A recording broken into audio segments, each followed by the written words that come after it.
കഷ്ടതകളുടെയും പ്രതികൂലങ്ങളുടെയും മധ്യത്തിൽ ദൈവനാമത്തിന് വേണ്ടി വിശ്വസ്തയോടെ നിൽക്കുന്നവരാണോ നിങ്ങൾ?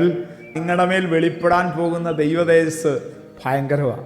മോർണിംഗ് മന്നായിലേക്ക് എല്ലാ പ്രിയപ്പെട്ട സ്വാഗതം. അനുഗ്രഹിക്കപ്പെട്ട നല്ലൊരു ദിവസം കൂടെ കർത്താവിന് നമുക്ക് ദാനമായിട്ട് തന്നേക്കുവാണ്. ആമേൻ. നമ്മൾ ഇന്ന് ചിന്തിക്കാൻ പോകുന്ന റോമാലേഖനം 8-ാം അധ്യായം അതിൻ്റെ 18-ാമത്തെ വാക്യമാണ്. നമ്മിൽ വെളിപ്പെടാനുള്ള തേജസ് വിചാരിച്ചാൽ ഈ കാലത്തിലെ കഷ്ടങ്ങൾ സാരമില്ല എന്ന് ഞാൻ എണ്ണുന്നു. പൗലോസിൻ്റെ ഒരു പദമായത് കേട്ടോ. ഈ കാലത്തിലെ കഷ്ടങ്ങൾ സാരമില്ല. ഞൊടി നേരത്തേക്കുള്ള കൈ ഞൊടിക്കാൻ എത്ര സമയം എടുക്കും? സെക്കൻഡിലെ 10-1 സമയം എടുക്കത്തുള്ളൂ അല്ലേ? 10-1 സമയം എടുക്കത്തുള്ളൂ. അങ്ങനെയാണെങ്കിൽ ഈ കഷ്ടതയും ഈ വേദനയും കുറച്ച് സമയമുള്ളൂ. പിശാച് പറയുന്നത് ഒത്തിരി നാളുണ്ടെന്ന്. ചുമ്മാതാ. ഞാനൊരു കാര്യം പറയാം. നിങ്ങൾ കഷ്ടതകൾ അനുഭവിക്കുമ്പോൾ, പ്രയാസങ്ങൾ പ്രതികൂലങ്ങൾ അനുഭവിക്കുമ്പോൾ നിങ്ങളായിട്ട് അതിനെ ഓവർകം ചെയ്യാനായിട്ട് നോക്കരുത്. അപകടമാണ്. പരിശുദ്ധാത്മാവിനെ അനുവദിക്കണം. ഇതിനകത്ത് കടന്നു വന്ന് എന്നെ സഹായിക്കുക. പഴയ നിയമത്തിൽ പല ഭക്തന്മാരും അവരെ അനുവദിച്ചവരാ, ദൈവാത്മാവിനെ അനുവദിച്ചവരാ. യോബിനെ കഷ്ടപ്പെടുത്താനായിട്ട് പിശാച് വന്ന് അനുവാദം ചോദിക്കുന്ന നമുക്കറിയാം അല്ലേ? യോബിൻ്റെ മക്കൾ ഒരു ദിവസം തന്നെ മരിച്ചുപോയി. സമ്പത്തെല്ലാം കൂടി ഒരു ദിവസം തന്നെ നഷ്ടപ്പെട്ടു പോയി. അവസാനം ദേഹം മുഴുവനും വല്ലാത്ത വ്രണങ്ങളാൽ ബാധിക്കപ്പെട്ട് വേദപണ്ഡിതന്മാർ പറയുന്നത് അവൻ ഓടിൻ്റെ കഷ്ണമെടുത്ത് ഇങ്ങനെ ചൊറിയുമ്പോൾ പുഴു ശരീരത്തിന് തെറിക്കുമായിരുന്നെന്ന്. അങ്ങനെയുള്ള പ്രയാസമൊന്നും നമുക്കൊന്നും ഇല്ലല്ലോ.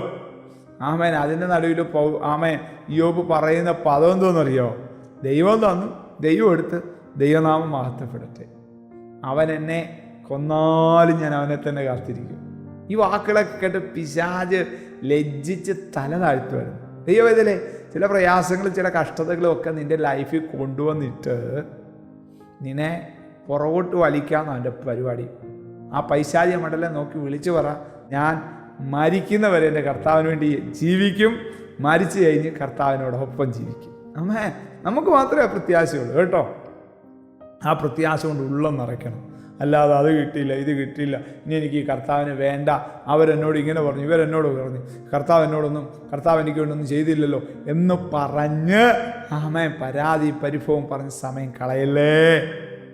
കർത്താവ് നമ്മളോട് ഹൃദ്യമായിട്ട് ഇടപെടുന്നത് ഈ കാലത്തിലെ കഷ്ടങ്ങൾ നമ്മിൽ വെളിപ്പെടാനുള്ള തേജസ് വിചാരിച്ച ഈ കാലത്തിലെ കഷ്ടങ്ങൾ സാരമില്ല എന്ന് ഞാൻ എണ്ണി തീരും കേട്ടോ. പൗലോസ് ഇത് പറയുന്നത് എൻ്റെ ലൈഫിൽ നിന്നാണ്. അവൻ്റെ ശരീരത്തിൽ എന്തോ ഉണ്ടായിരുന്നു? ശൂലം ഉണ്ടായിരുന്നു ഇല്ലേ? നമുക്കതറിയാം.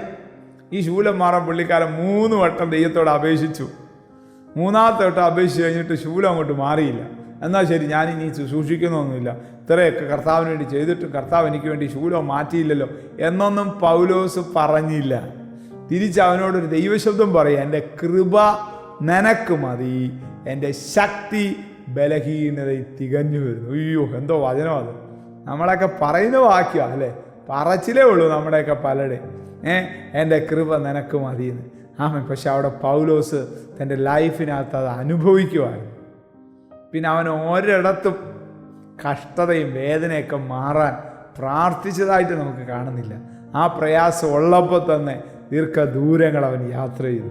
മിഷനറി സഭകൾ അവൻ സ്ഥാപിച്ചു. ആത്മാക്കളെ വിടുവിച്ചു. കാരാഗ്രഹത്തിൽ കിടക്കുമ്പോൾ പോലും കൊടും ക്രിമിനലായിരുന്ന ഒനേസിമോസിനെ പോലുള്ളവരെ സുവിശേഷകരാക്കി മാറ്റി, ശിഷ്യന്മാരാക്കി മാറ്റി. പൗലോസിനോടിക്കുക, എവിടെ നാടാ നിനക്ക് ഈ കൃപ കിട്ടിയത്? എവിടെ നാടാ നിനക്ക് ഈ രീതിയിലൊന്ന് തിരിഞ്ഞത്? അവൻ പറയും, എൻ്റെ മേൽ വ്യാപരിച്ച ദൈവകൃപ, എന്നോട് സംസാരിച്ച ദൈവശബ്ദം. അതെ, ആ ദൈവം എന്നോടും നിങ്ങളോടും പറയുകയാണ്, എൻ്റെ കൃപ നിനക്ക് മതി, എൻ്റെ ശക്തി ബലഹീനത തികഞ്ഞു വരുന്നു. അങ്ങനെ നമ്മൾ കൃപ ഏറ്റെടുത്ത് കഴിയുമ്പോൾ ഈ കാലത്തിലെ കഷ്ടങ്ങൾ സാരമില്ല എന്ന് നമ്മളിത്. കാരണം എന്താണ്? തേജസ് വർദ്ധിക്കുക, നിത്യതയിൽ തേജസ് വർദ്ധിക്കുക. നക്ഷത്രങ്ങളെപ്പോലെ എന്നുമൊന്നേക്ക് ശോഭിക്കുന്ന ദാനിയേൽ പ്രവചനം പറയുന്നത് 12-ാം അധ്യായത്തിലെ ഒരു വാക്യമാണ്. എന്നാൽ ബുദ്ധിമാന്മാർ ആകാശമണ്ഡലത്തിലെ പ്രഭ പോലെ പലരെയും നീതിയിലേക്ക് തിരിക്കുന്ന നക്ഷത്രങ്ങളെപ്പോലെ എന്നുമൊന്നേക്ക് ശോഭിക്കും. നക്ഷത്രത്തിനും വ്യത്യാസമുണ്ട് കേട്ടോ. ശോഭ കൂടും. ഹല്ലേലൂയ. സുഖലോലുപതയിൽ ജീവിച്ച് നിത്യതയിൽ എത്തിച്ചേരുന്നവരുണ്ട്. കർത്താവിനെ രക്ഷിതാവായി സ്വീകരിച്ച് ജീവിതത്തെ പവിത്രമായി സൂക്ഷിച്ച് മരണശേഷം നിത്യതയിൽ എത്തുന്നവരുണ്ട്. എന്നാൽ കഷ്ടതയുടെ കഠിന ശോധനകളിലും വേദനകളുടെ നടുവിലും കർത്താവിനെ മുറുകെ പിടിച്ച് പ്രയാസങ്ങളുടെ നടുവിലും കർത്താവിലേക്ക് നോക്കി നമ്മെ നിത്യതയിൽ എത്തുന്നവർക്ക് അവർക്ക് ലഭിക്കുന്ന തേജസ്സല്ല, ചന്ദ്രന് ഉള്ള തേജസ്സല്ല സൂര്യനുള്ളത്, ചന്ദ്രനുള്ള തേജസ്സല്ല നക്ഷത്രങ്ങൾക്കുള്ളത്. തേജസ്സിനകത്ത് തന്നെ വ്യത്യാസമുണ്ട്, ഇല്ലേ?